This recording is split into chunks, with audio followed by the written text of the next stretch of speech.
Ang nanay ko ay mangkukulam isang gabi habang naglalakad si Maya pauwi mula sa trabaho, tanging ang mga kuliglig at ang malayo niyang bahay ang gumagabay sa kanya sa dilim. Ang bawat hakbang ay tila nagpapalapit sa kanya sa isang lihim na matagal na niyang dinadala. Ang kanyang ina, si Aling Aizon, ay isang mangkukulam.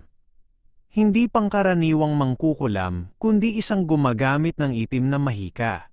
Sa pagbukas ng pinto, bumungad sa kanya ang amoy ng pinatuyong halaman at usok.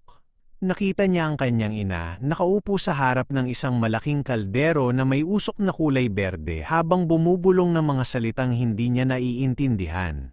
Ang paligid ay puno ng mga kakaibang bote, kandila, at mga pira-pirasong bungo. "Kumusta ang araw mo, anak?" tanong ni Aling Aizon na may ngiting tila normal ngunit may kislap sa mga mata na nagpapahiwatig ng kanyang natatanging kapangyarihan. Hindi sumagot si Maya. Sa halip, diretsong pumunta siya sa kanyang kwarto. Ang kanyang pagkabata ay puno ng mga kakaibang pangyayari. Minsan, nawala ng boses ang guro niya matapos saktan siya nito. Minsan, ang mayayabang na kapitbahay ay nagkasakit ng matindi matapos magsalita ng masama sa kanyang ina. Alam ni Maya na ang kanyang ina ang gumagawa ng mga ito. Kahit natakot si Maya sa kapangyarihan ng kanyang ina, mahal na mahal niya ito. Si Aling Aizon ay isang mabuting ina. Pinakain siya, pinalaki siya, at tinuruan siyang maging matatag. Ngunit ang pagiging mangkukulam nito ay isang balakid sa kanilang relasyon. Hindi niya ito masabi sa kahit sino, ni sa matalik niyang kaibigan. Isang araw, nilapitan ni Aling Aizon si Maya. "Anak, alam kong matagal mo nang dinadala ang lahat ng ito. Gusto kong maintindihan mo, hindi madali ang buhay ko. Kailangan kong gamitin ang aking kapangyarihan para protektahan tayo." Nagsimulang magkwento si Aling Aizon tungkol sa kanyang kabataan. Ikinuwento niya kung paano siya itinuring na kakaiba, kung paano siya inapi at pinagtawanan dahil sa kanyang natatanging kakayahan. Dahil dito, napilitan siyang matuto ng itim na mahika para ipagtanggol ang sarili. Sa bawat salita ng kanyang ina, unti-unting naintindihan ni Maya ang lahat. Ang takot na nararamdaman niya ay napalitan ng awa.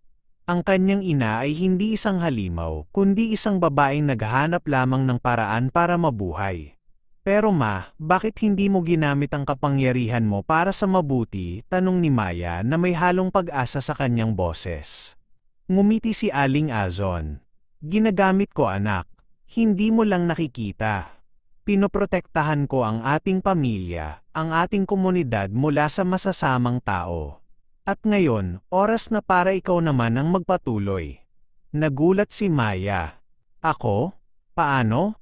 "Tulad ng sa akin, nasa dugo mo rin ang kapangyarihan," sagot ni Aling Aizon. "Ngunit ikaw ang pipili kung paano mo ito gagamitin. Maaari mo itong gamitin para sa kabutihan, para sa pagpapagaling, para sa proteksyon. O maaari mo itong gamitin para sa kasamaan, tulad ng ginagawa ng iba." Niyakap ni Maya ang kanyang ina. Sa sandaling iyon, nawala ang takot, ang pagdududa. Naramdaman niya ang init ng pagmamahal ng kanyang ina at ang bigat ng responsibilidad na ipinasa sa kanya. "Handa akong matuto, ma," sabi ni Maya. "Gagamitin ko ang kapangyarihan ko para sa kabutihan." Mula noon, nagsimulang magturo si Aling Aizon kay Maya ng lahat ng kanyang nalalaman. Tinuruan niya itong gumawa ng mga potion para sa pagpapagaling, gumamit ng spells para sa proteksyon at kung paano makipag-ugnayan sa kalikasan. Hindi na sila nagtatago. Sa halip, naging tagapagbantay sila ng kanilang komunidad, gumagamit ng mahika para tumulong sa mga nangangailangan. Ang mga tao sa kanilang lugar ay nagsimulang matakot, ngunit kalaunan ay nagsimulang rumespeto sa kanila. Alam nilang sa likod ng mga kakaibang kapangyarihan ay mayroong dalawang babaeng may puso para sa kanilang kapwa. Ang kanilang bahay na dating puno ng misteryo ay naging kanlungan ng pag-asa. At si Maya, ang dating takot at nagdududang babae, ay naging isang mangkukulam na may mabuting puso. Ipinagpatuloy niya ang legasya ng kanyang ina, ngunit sa sarili niyang paraan. Hindi na ang nanay ko ay mangkukulam ang kanilang kwento, kundi ang mag-inang mangkukulam na nagbabantay sa kabutihan. Isang araw habang nakaupo sila sa harap ng isang kumikinang na kaldero, may kumatok sa kanilang pinto. Isang bata ang may lagnat at humingi ng tulong ang kanyang ina. Nagkatinginan si Maya at Aling Azon. Ngumiti sila at nagsimulang maghanda ng mga gamot na magpapagaling sa bata. Sa bawat pagtulong nila, mas napatunayan nilang ang tunay na kapangyarihan ay hindi nakasalalay sa kung anong uri ng mahika ang ginagamit mo, kundi sa kung paano mo ito ginagamit, para sa kabutihan, para sa pagmamahal, at para sa paglilingkod sa kapwa.